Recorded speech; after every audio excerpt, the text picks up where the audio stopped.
Hello everyone, welcome to my another video. তো আজকের এই ভিডিওতে আমরা শিখব would you mind. Would you mind এর ব্যবহার। তো প্রথমে আমাদেরকে জেনে নিতে হবে যে উড ইউ মাইন্ড এর বাংলা অর্থ কী। তো উড ইউ মাইন্ড এর বাংলা অর্থ হচ্ছে যদি মনে কিছু না করেন। হ্যাঁ, তা আমি লিখে দিলে ভালো হয়। যদি মনে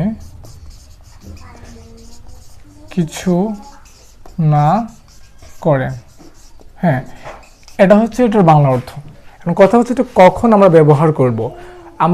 আমরা অনেক সময় বলে থাকি এইভাবে, যদি মনে কিছু না করেন ফ্যানটি চালু করে দেই, যদি মনে কিছু না করেন দরজাটি বন্ধ করে দেয়। তো এই ধরনের কথা বলার জন্য আমাদেরকে অবশ্যই উড ইউ মাইন্ড এর বিষয়টা জানতে হবে।